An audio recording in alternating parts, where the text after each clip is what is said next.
I'm very happy to have my next guest join us. You recognize him as the frontman for the band Dreamers. It is Nick Wold. What's going down? How are you? I'm fantastic. How are you? Very good. I'm in San Francisco, and where are you located? Cool. This seems like a very desolate space you're in right now. Yeah, I'm down in sunny Los Angeles. You're just seeing the grim realities of my living room, which I'm never here. Usually we're on tour all the time, so I just kind of never decorate, you know? Oh, this is the perfect time for redecorating and dressing up the house. Have you done any of that? How's the team been for you? I've done a little bit. I got some Salvador Dali over here. I got like a little resist sign, but it's all very half-assed. I think now that it's Corona time, I can probably get into some interior design for the first time. Now, are you living on your own here, or are you with the other bandmates, or? I got a roommate, my buddy Joey. He's crew for Young the Giant and Bleachers, so he tours like as much as I do. Kind of a perfect roommate situation. You guys are like flight attendants. This is like a crash pad. Pretty much. We got that Delta status. Now, you're in LA, and obviously there's a lot that's been going on. What's the vibe like right now where you're at? Well, yesterday I was just in West Hollywood. It was a crazy, giant protest. It was like totally alive. It was insane. Hundreds of cops and thousands of people. It was, they would kind of mix Black Lives Matter with Pride this time. So we're in Pride month, so it was just kind of crazy, just unity fest. It was pretty great. You see a lot on the news. You see a lot of they're repeating the footage of looting, but the looting is over at this point. It's just all peaceful, amazing unity and radness. So that's what it looks like from my point of view anyways. You guys have a couple of songs that you did with Grandson, Whole Lotta and Heatseeker, and they're very much a reflection of the socio-political climate, the feelings that people are going through right now, being socially aware and things like that. Do you think that this would be a catalyst to create an album's worth of material following that kind of theme? Yeah, so we come into write, it's impossible not to write about all the things going on. It's just so heavy in the air, it's like this elephant in the room. It's like we're either going to decide to not write about any of it, or we're just going to write what we're feeling. So we end up writing what we're feeling. The last album, our last album was totally kind of a breakup album, and I was going through that, and it's a lot of, things about love and romance and what that means. Then after that, this period of writing, I don't know, we just started feeling like there's some other side of things to talk about. It's kind of like we wanted to write about philosophy, about life and death and politics and, how we should live and all kinds of stuff like that. So it seems like this album cycle is kind of turning into that. And Heatseeker is, the first song that we just wrote about that. It's about wanting to seek the truth and wanting to find out what the right way to live is in life, Now, did you know Grandson before? Yeah.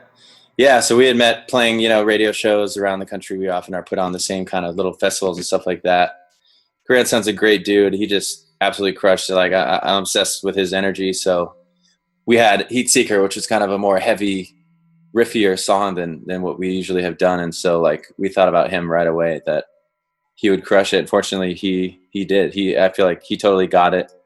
Grandson's really truly a political artist. His music is really political, like a Rage Against the Machine or System of a Down. But I think we're kind of trying to more write about just the world and life and philosophy. I wanted to call the next album Life, Death, and Everything. I don't know if that's what it's going to be, but that's kind of what it's about to me. So it just happens to come in. That's just a part of it. Politics, modernity, the future, life, that's all a big part of the zeitgeist and what's on our mind. So we have to write about it. How do you handle it mentally with all of this? Because people get consumed by this on social media, and it's man, mentally draining just watching these videos and hearing people speak, right? And you're just bombarded by it. Yeah, there's a lot of dark energy out there, I think, flying at you through your phone right now.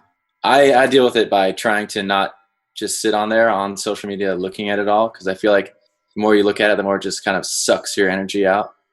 And all the stuff, on Twitter that's getting the most action is the most kind of enraging stuff and the most frightening stuff. That's an algorithmic thing. That's what people click on, things that scare them and things that make them mad. So it's important to stay informed and to talk about it.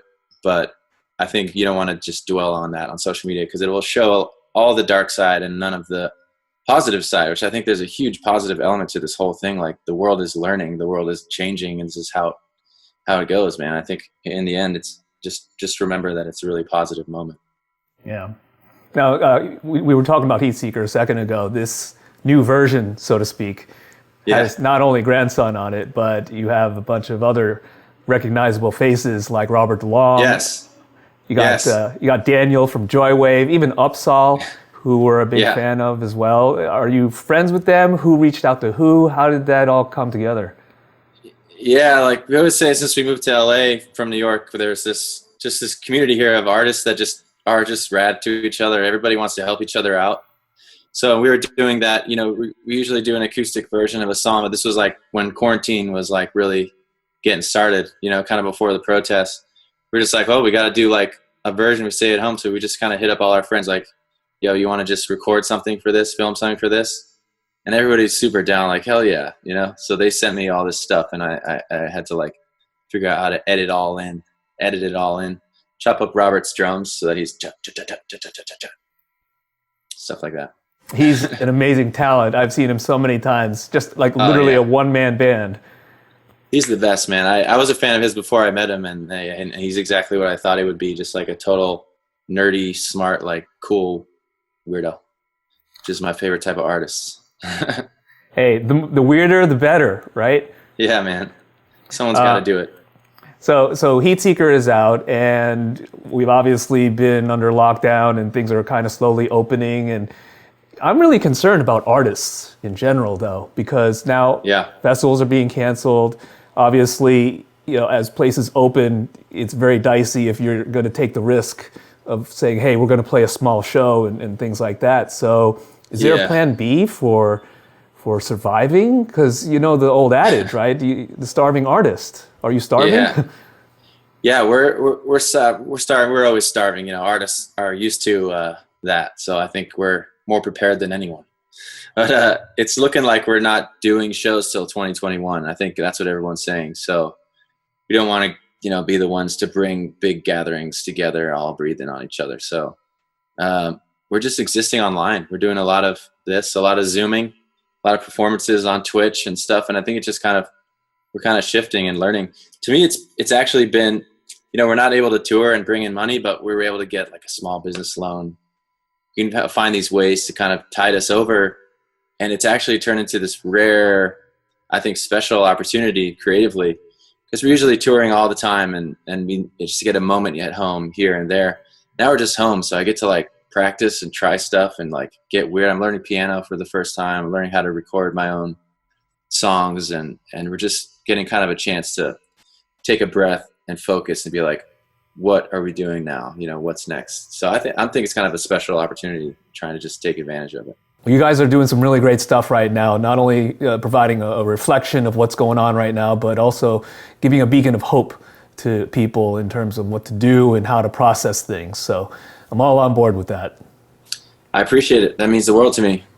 Yeah. We call ourselves dreamers because we just want to try and aspire to be thinkers, imaginers, people who do that. I think that's what an artist should be. So hopefully we just can find a way to keep doing that our whole lives. That's the plan. Yeah. Cool. I really appreciate your time for doing this. Stay safe out there, and best of luck with everything.